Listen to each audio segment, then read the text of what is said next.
हरियाणा के हिसार में कांग्रेस पार्टी की ओर से आयोजित विपक्ष आपके समक्ष कार्यक्रम में भारी जनसैलाब उमड़ा, जिसे देख पूर्व सीएम भूपेंद्र सिंह हुड्डा गदगद नजर आए। इतनी भीड़ देखकर, और यहाँ पर जो सामने खड़े हैं, मैं तो रास्ते से आया हूँ, चारों तरफ कई कई किलोमीटर के जाम लगे हुए हैं, लोग पहुंच भी नहीं सकते। इससे कई गुना भाई मैं तो एक ही बात कह सकता हूँ, जो आपसे उम्मीद थी उससे ज्यादा मेरी झोली में आपने डाल दिया आज हिसार वालों ने। बहुत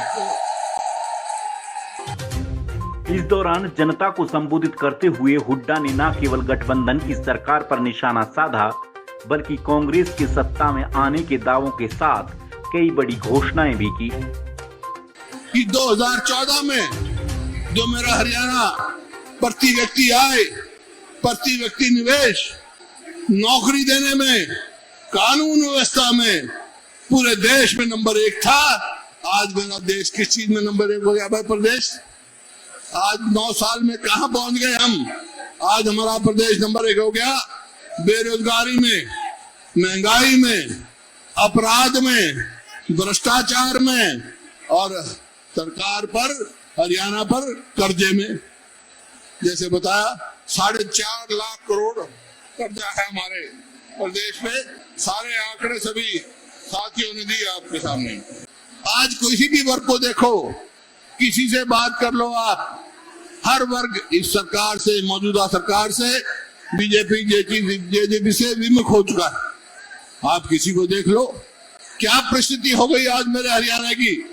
अरे मैं स्कूल में जाऊं तो वहां मास्टर नहीं, अच्छा अस्पताल में जाऊं तो डॉक्टर नहीं, दफ्तर में जाऊं तो कर्मचारी नहीं, थाने में जाऊं तो पुलिस नहीं। आज कहीं भी जाऊं, चाहे कहीं तो भाई पंचायत इलेक्शन नहीं हुए थे, पहले पंचायत के इलेक्शन कराए, छोटी सरकार बनाई तो वहां पंचकुला में लठों से पीट दिए वो। क्यों? ईट एंड ड्रिंक, कोई अधिकार नहीं। अरे वो सरकार क्या है जो अपने चुने हुए नुमाइंदे पर विश्वास ना करे? कोई भी एक भी ऐसा काम मैं नहीं कह सकता हूं जो इस सरकार ने जनहित के लिए लिया हो।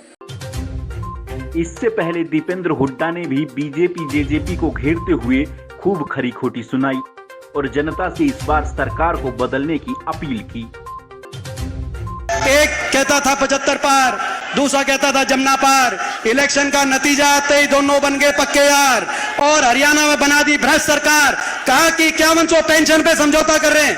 मैं पूछना चाहता हूं बड़े बुजुर्गों से, वो आपकी 5100 पेंशन आई या नहीं आई?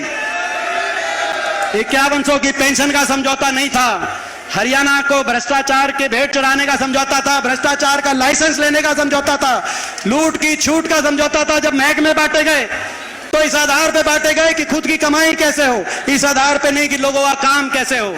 शराब किसके पास गया, एक्साइज किसके पास गया, पंचायत किसके पास गया, पूरी लिस्ट तो हमारे पास भी नहीं है। पूरी लिस्ट चाहिए तो आप नारनौन से दादा गौतम के पास चले जाएं, वो पूरी लिस्ट ले रहे हैं। उन्होंने महकमे बढ़ते ही कह दिया था कि एक खोपर बढ़ गया सरकार में और 1 लाख पूरा जीवन लग रहा है। ये कह दी थी कि नहीं कह दी थी?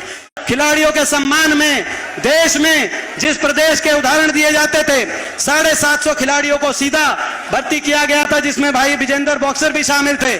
आज उस प्रदेश का उदाहरण दिया जाता है कि उस प्रदेश की बेटियां जो ओलंपिक में मेडल लेके आई, उनको घसीट घसीट के दिल्ली की सड़कों पर इस सरकार ने घसीटने का जो काम किया, लेकिन उसके बावजूद हरियाणा के मुख्यमंत्री, हरियाणा के खेल मंत्री या किसी हरियाणा के बीजेपी के नेता के मुंह से ये नहीं निकली कि हम अपनी बेटियों को कहना चाहते हैं आप धैर्य रखें, अपना मेडल मत बहाएं, गंगा में आपको न्याय मिलेगा। मैं पूछना चाहता हूं इनसे, दुनिया में ऐसा उदाहरण नहीं कि ओलंपिक की विजेता हमारी बेटियां, वो भी किसी की बेटियां थी जिनको घसीटा जा रहा था। बहरहाल कांग्रेस ने इस सफल कार्यक्रम के जरिए लोकसभा चुनाव से पहले हिसार में अपनी मजबूत उपस्थिति दर्ज कराई है, जो कुलदीप बिश्नोई और दुष्यंत चौटाला के लिए बड़ी चुनौती साबित हो सकता है। Bureau report, Hind live.